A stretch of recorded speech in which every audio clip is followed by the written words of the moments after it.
We're going to dig into a really fun topic today. This is probably one of my top 5 questions that I get asked all the time by government contractors. They always say, Mike, how can I reach contracting officers? I'm having a problem reaching contracting officers. I can't figure out how to get them to pick up the phone, how to get them to answer my emails, that sort of thing. So today we are going to dive in and talk about 11 ways that you can reach a contracting officer. Now, the first couple of them are a little bit obvious, but I want to talk about some nuances about them. And then as we go, it gets a little more creative down the line here. But the first thing that I want to mention here is I think it's really important, and this is the step that everybody misses. It's really, really important for you to actually do your homework. You can go in blind to these conversations and you can get somewhere. I've done that before. I've gone in and said, look, I'm brand new to this. I don't know a whole lot about this, working with your agency or anything like that. Could you please help me answer a few questions? A lot of people like that. But here's the challenge with that approach. Contracting officers are getting busier and busier. Guess what that means? They have less time for you. And when they have less time for you, they have less time to answer multiple questions. You've got to come in with a specific question that shows you've done your homework and you are prepared to not waste their time. That's a big deal for them. And so do your homework, whether it's looking at their forecasts, looking at their website, even looking in USA Spending or SAM.gov and learning about some of the contract opportunities that they have worked on before you make that blind phone call to them. When I'm doing my research and I'm pulling in the SAM.gov data, I very quickly know exactly who my top contracting officers are at every single agency. The top ones, the top 2, 3, 4, whichever ones that I need to talk to. I don't waste the time of other people that I don't need to talk to. So I don't call all 12 contracting officers at a location just because they're there. I call the top ones. I start there and focus on them. And I make sure they have actually closed contracts in this realm. I don't just look up a list of contracting officers and blindly call and say, hey, I was wondering if you buy cybersecurity services. No, I buy, pianos or toilet paper. Oh, okay. Well, do you know who does that? Don't waste their time with questions like that. Go in and know that, hey, based on the reports you've pulled, this person is buying the services or products that you are trying to sell. So do your homework. That's a really, really big deal. Let's start off with some of the obvious ones. The first one is the phone. The phone is a really simple one that a lot of people can use. The challenge for a lot of folks is you're going to get a voicemail. What are you leaving in that voicemail? If you leave a 10-minute message in your voicemail, you're not getting a call back. If you over-introduce yourself, like, hey, this is Michael Lejeune, I'm with ABC Company, we sell cybersecurity services, and I was looking to get with you, and you're like minutes into this thing before you even ask your question. When I call somebody and leave a message, I just simply say, hey, Barbara, this is Mike Lejeune. I had a really quick question for you about ABC. When you get a chance, please give me a call back. Here's my number. I'll shoot you a follow-up email. If it's easier for you to answer via email, that's perfectly fine. Thank you so much. And that's it. Super, super simple, direct and to the point. I haven't told her what I do. I haven't told her I'm a veteran-owned business. I haven't told her what my NAICS codes are or any of those kind of things. I got right to the point about a specific question that I had in my voicemail. And that's more likely to get returned, whether it's through the voicemail or through an email, than one of these really long messages that you have. Now, you might get somebody to answer the phone.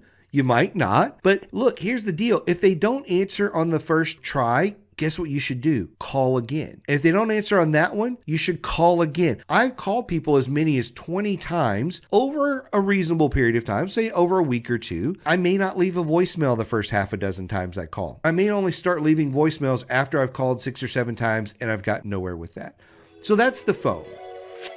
Are you struggling to figure out how to get to the next level? If so, I want to encourage you to reach out to me. There's a link in the description for this podcast where you can actually click on that link and grab a time on my calendar. We'll set aside 30 minutes, talk about your business. I'll give you some tips and strategies to help you get to that next level. And if it makes sense and you want to talk about coaching, I could talk about some of those coaching options as well. So click the link in the description and I look forward to meeting you one-on-one for your strategy session. Now let's get back into this episode. The next one is email. Again, it's an obvious one, but if you go back to the example that I gave in the phone message there, that's the sort of emails that I'll send to somebody. It's very quick, to the point. I've got a quick question about something specific, and that's the thing that I'm asking for. I'm not trying to do a whole capabilities brief over the phone or over an email. I'm just trying to get the answer to a specific question and then start a dialogue with that person. If you've sent 3, 4, 5, 6 emails and you're not getting a response, I highly recommend you copy the small business rep or OSDBU or somebody on there on that email. The simple little thing like that may make them go, oh, they added Janet to that. Let me make sure I respond to that. And they respond to your question really quickly. That's a simple way to get a response via email. The next one is going to the small business rep or the OSDBU, introducing yourself and saying, hey, can I do a capabilities brief for you?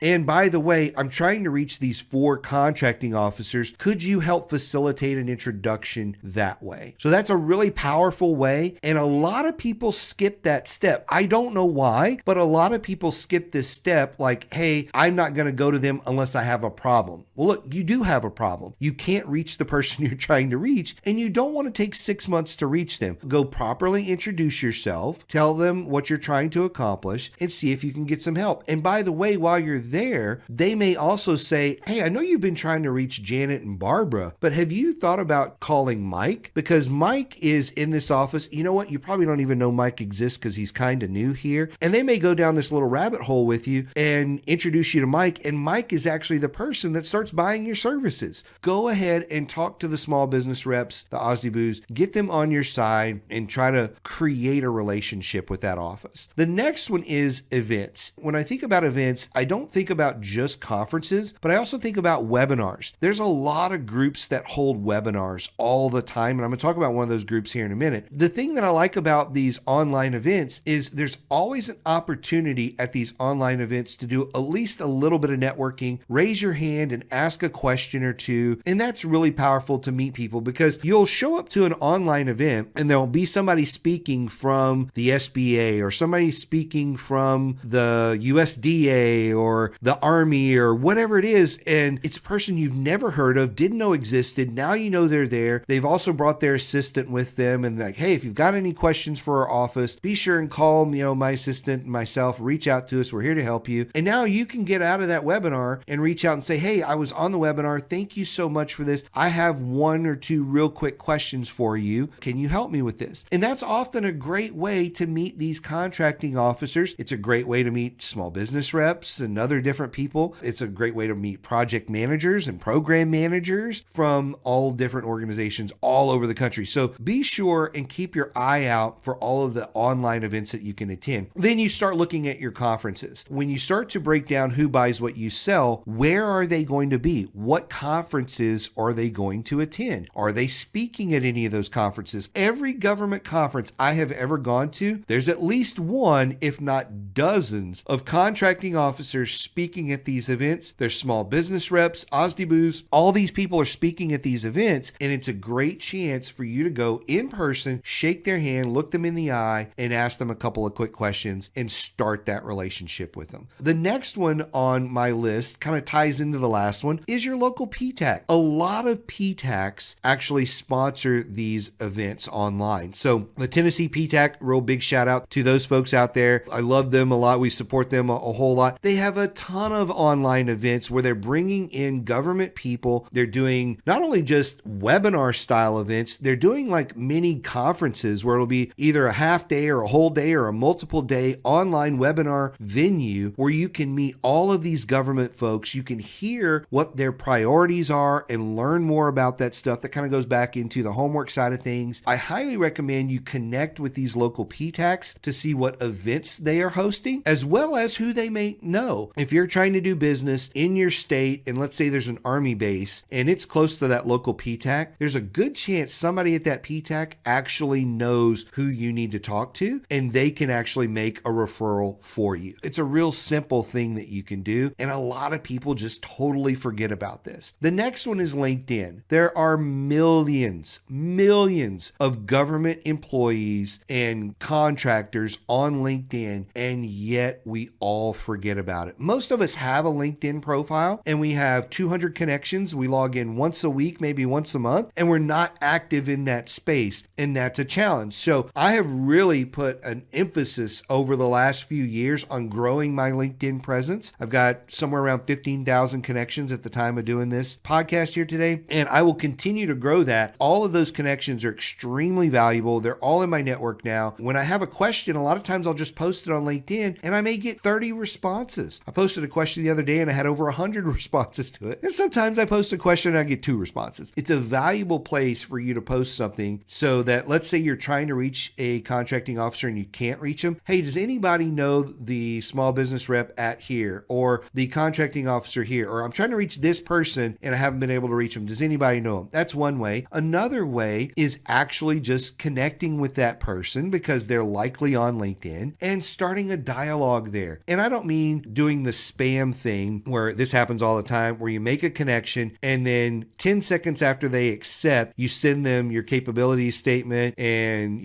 16 paragraphs about why you've been trying to reach them and all that kind of stuff. Don't do anything like that. When they connect with you, start following their content, what they're posting about, comment on it, like it, share it, that sort of thing. Shoot them a quick message and say, hey, thank you so much for sharing that. I really appreciate it. Hey, by the way, I've been trying to reach you and haven't been able to. Could we connect? That sort of thing. So use the platform for what it's intended, not as just a spam marketing tool. The next tool that I think is really, really important, and I did a whole podcast on this. It's called the On-Demand Capability Brief. That was episode 223. You can go watch that on YouTube or you can listen to it on any podcasting app. Episode 223, the On-Demand Capability Brief. In that episode, I talk about how you basically take a version of your capability statement and create a video version of your capabilities brief. And it's really, really short, maybe 8-10 minutes at the max. At the end, maybe you ask them a few questions about their agency, but it's built to be a tool in your toolbox to stand out from everybody else, because I guarantee you there's probably no one else that's going to send them a link and say, hey, I made you this short video because I know you're super busy and you can watch this, learn a little bit about us and the questions we have. You can also do that instead of just leaving a voicemail or an email. You could shoot a video and say, hey, I've got this 3-minute video that I shot for you. And when they open up the video on YouTube or Loom or wherever you've put it out there, they watch the video and you say, hey, Barbara, I'm really looking forward to chatting with you. I've tried to reach you a little bit. I know you're super busy. I got these 3 questions that I want to run by you. They're super, super quick, and I'd really appreciate a phone call or an email, that sort of thing. Or you can just reply to this, and that would be awesome. I'm trying to simplify this for time here. Create that on-demand brief that they can watch on their own when they're ready to. It's just another tool in your toolbox. Another one is connecting through organizations. There's a ton of really great organizations out there, whether it's the Hub Zone Council, whether it's SAME, the Catalyst Group down in Huntsville. There's the National Veterans Groups and different things like that. So VETS, that's a big conference. The AFCEA. There's so many groups out there that I can't even name them all. There's the 8A conference. There's all these conferences and groups that you can join and go to. And if you get to know the leadership around that, these people are huge advocates for you. They are huge advocates for you. And these people will bend over backwards to connect you with small business reps with the SBA, contracting officers they know, teaming partners you should know, times you should know. They will bend over backwards because they know a lot of these people. And most people never leverage these organizations because they don't really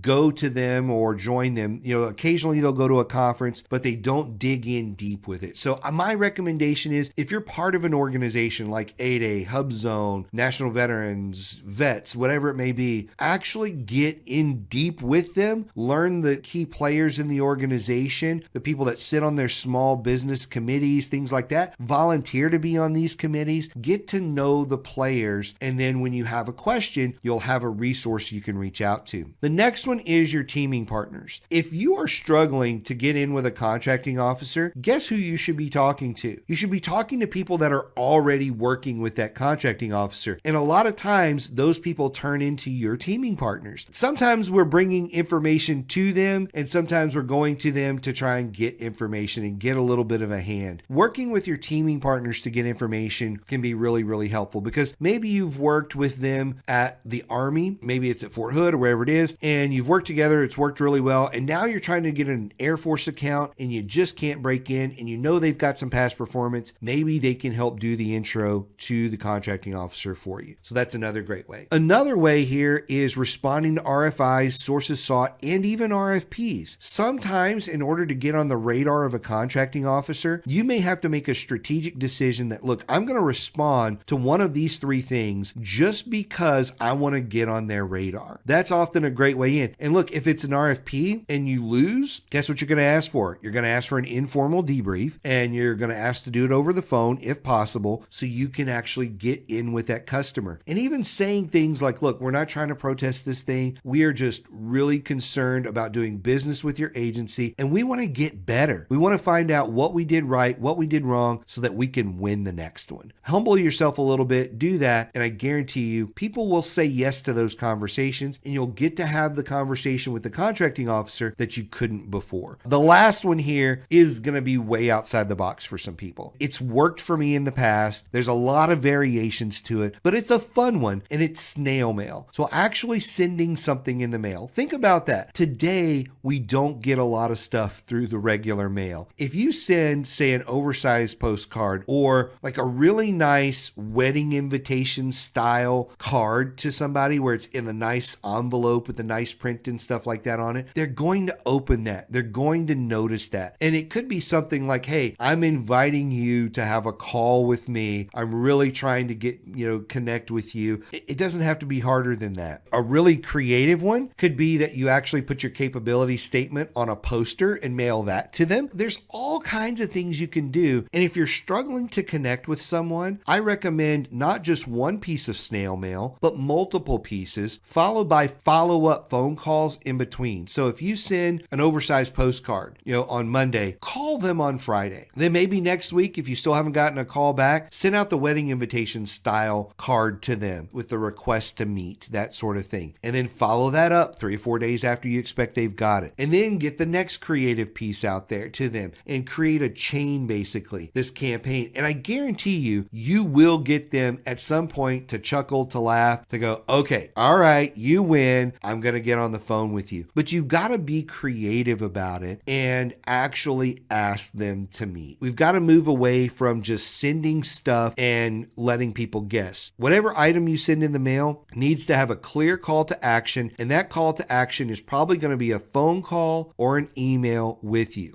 It's most likely a phone call. You could just put a link in there to your calendar to say, hey, here's a link to my calendar. Go grab whatever suits you best and make sure there's plenty of times on your calendar, and then they can go do that. That's just something that's less intrusive than getting on the phone and trying to book a call with you or going back through email. It's something really simple. You can also use that one inside of your emails. I love using scheduler apps like that where I can say, look, I know you're super busy. Here's a link to my calendar. You can just go grab a slot, whatever works best for you, or you can recommend another time. These are all really, really great ways to connect with contracting officers. And I'll leave you with this today. Next steps for you, if you've not watched it or listened to it, go check out that podcast episode on the on-demand capability brief, episode 223. I think that one will blow your mind with all the things you can do in that one to help reach contracting officers.